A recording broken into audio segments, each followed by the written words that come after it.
राधे राधे। धार्मिक जगत चैनल पर आप सबका हार्दिक हार्दिक स्वागत है।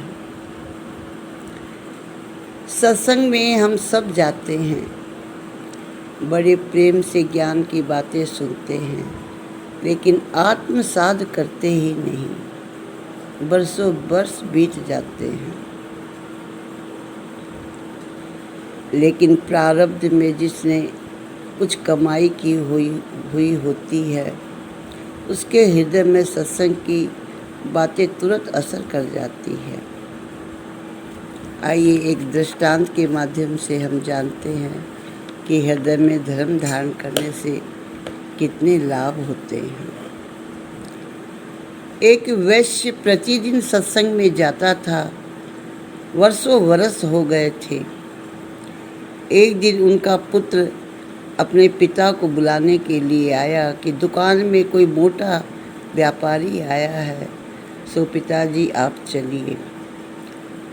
पिता ने कहा, तुम चलो, मैं आ रहा हूँ। उसी समय उसके पुत्र के कान में संत के प्रवचन पड़े।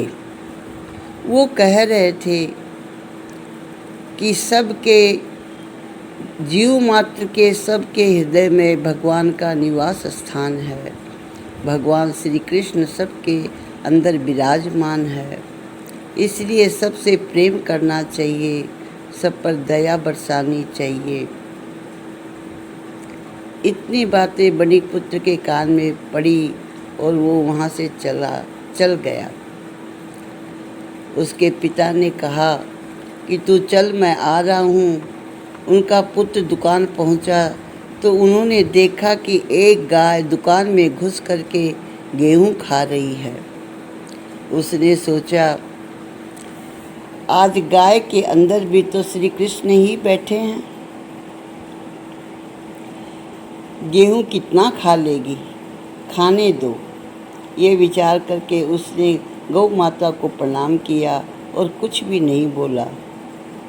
तब तक उसके पिता भी पहुंच गए और जोर से चिल्लाने लगे, अरे दुष्ट, तुझे दिखाई नहीं देता गाय गेहूं खा रही है?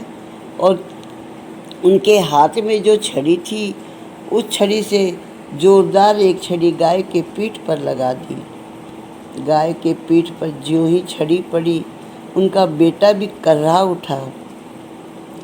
सेठ ने कहा, मैंने गाय को मारा है, तू क्यों चिल्ला रहा है?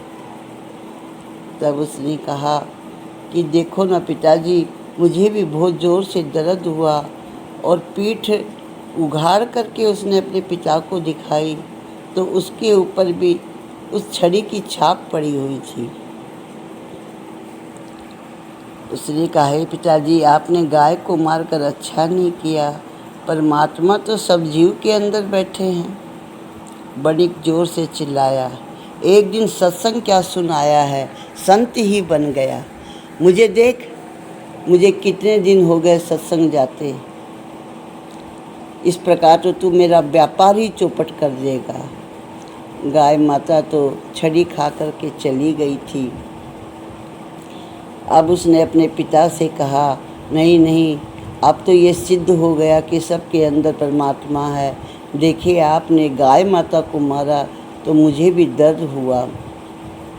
पिता पुत्र में काफ़ी बहस हुई। पिता को क्रोध आया और उसने कहा, निकल जा मेरे घर से, मेरा तेरा कोई संबंध नहीं। पिता की बात सुन करके बेटा वहाँ से उठा और चल पड़ा। और वो जा ही रहा था, रास्ते में उसके आंखों से आंसू बह रहे थे। वो सोच रहा था, मैं कहाँ जाऊँ। जब थोड़ी सी दूर वो गया तो उसने देखा कि सड़क के किनारे एक मोटा सा सर्प मेंढक को अपने मुंह में पकड़े हुए और उसे खाने की चेष्टा कर रहा है। मेंढक जो है ज़ोर ज़ोर से कह रहा था, मुझे बचाओ बचाओ। उस लड़के के अंदर दया आ गई। उसने सर्प से हाथ जोड़कर कहा, हे भाई सर्प, आप मेंढक को छोड़ दें। सर्प ने कहा, मैं भूखा हूँ, मेंढक को कैसे छोड़ दूँ? मेंढक के जितना अगर तुम अपना मांस मुझे दे दो तो मैं इसे छोड़ सकता हूँ। उस लड़के ने तुरंत ही अपनी जांघ का मांस काट करके सरप को दे दिया। सरप ने मेंढक को छोड़ दिया। अब वो आगे बढ़ा तो देखा कि एक बुढ़िया माई अपने सिर पर एक गठरी लेकर चली जा रही है, लेकिन बुढ़ापे के कारण और गठरी के भार के कारण उसे चला ही नहीं जा रहा था। उस लड़के ने आगे बढ़कर कहा, माई अगर आपको एतराज़ ना हो तो आपकी गठरी मैं ले लूँ और आपके घर तक आपको पहुँचा दूँगा। बूढ़ी माई ने कहा, अगर तुम मेरे धर्म के पुत्र बन जाओगे तो मैं तुम्हें ये गठरी दे सकती हूँ। उस वैसे लड़के ने कहा, इसमें क्या है माई, मैं आपका धर्मपुत्र ही बन जाता हूँ। माई ने अपने भार वाली गठरी उस बणिक पुत्र को दे दी। थोड़ी दूर चले तो रास्ते में एक घोड़े बेचने वाला व्यापारी घोड़े लेकर जा रहा था। बूढ़ी माई ने एक स्वस्थ घोड़े को मोल लिया और गठरी में से कुछ मोहर निकाल करके व्यापारी को दे दी। दोनों कुछ दूर आगे बढ़े तो एक लड़का उन्हें और दिखाई दिया जो उदास बैठा हुआ रो रहा था। बणिक पुत्र ने पूछा, भाई तुम उदास क्यों हो और क्यों रो रहे हो? उस बच्चे ने कहा कि मेरा कोई भी नहीं है, कहीं ठिकाना नहीं है। बुढ़िया माई ने बणिक पुत्र से कहा, तू इसे अपना छोटा भाई बना ले और अपने साथ ले चल। उसने सहर्ष स्वीकार कर लिया और तीनों घोड़े पर बैठ करके एक नगर में गए। बुढ़िया माई ने अपनी गठरी में से 2 लाल निकाले और दोनों भाइयों को दिया और कहा कि यहाँ के राजा के पास जाओ और सौदा करके आओ। दोनों भाई राजा के पास गए। बहुमूल्य लाल को देखकर राजा बहुत प्रसन्न हुआ और दोनों लाल के बदले भंडार के भंडार स्वर्ण सरफी उनको दिया। वो ले करके आए और बुढ़िया माई और दोनों पुत्रों ने आलीशान महल बनवाए, सुख साधन करते हुए जीवन यापन करने लगे। राजा के यहाँ उनका आना जाना लगा रहा, क्योंकि वो दोनों राजा के साथ व्यापार करने लगे। राजा के पास एक अद्भुत अंगूठी थी, जिसके प्रभाव से वह स्वर्ग की 4 अप्सराओं को प्रतिदिन बुलाता था और नृत्य आदि से राजा का मनोरंजन होता था। एक दिन राजा अपने महल के सरोवर में स्नान कर रहे थे तो राजा के हाथ से अंगूठी निकल करके सरोवर में गिर गई और दोनों भाई सरोवर के ऊपर बैठे राजा को स्नान करते देख रहे थे। अंगूठी नहीं मिली तो राजा को बहुत दुख हुआ। उसी अंगूठी से तो वो अप्सराओं का आह्वान करता था। उसने कहा कि अगर कोई भी मेरी अंगूठी ढूंढ कर निकाल दे तो मैं अपनी पुत्री का विवाह उसके साथ कर दूंगा। छोटा भाई जो था वो बोला, महाराज अंगूठी तो मैं खोज दूंगा, लेकिन शादी आपको मेरे बड़े भाई से करनी होगी। राजा राजी हो गए।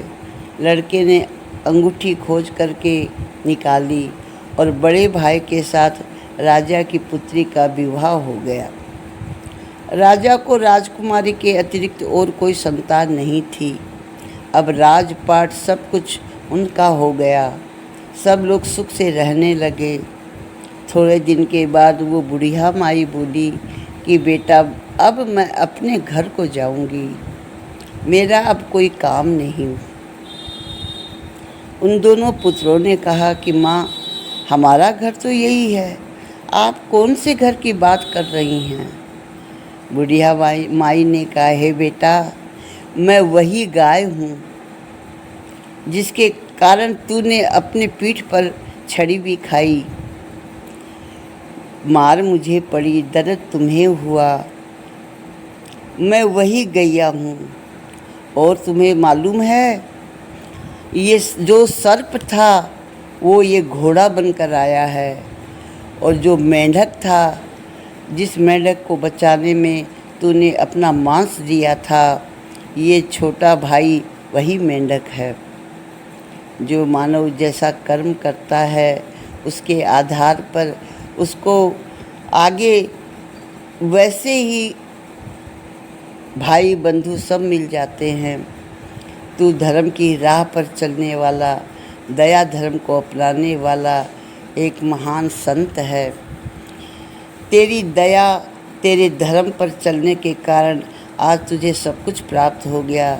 मैं बहुत प्रसन्न हूँ। अब मुझे स्वर्ग जाने का वक्त आ गया।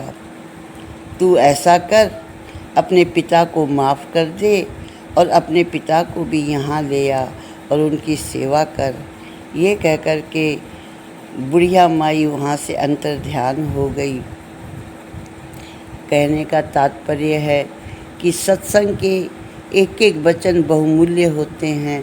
अगर हम उन्हें अपने जीवन में अपनाएं तो हमें सब कुछ प्राप्त हो सकता है। संसारी वैभव की बात ही क्या, हमें परमात्मा तक मिल जाते हैं। राधे राधे।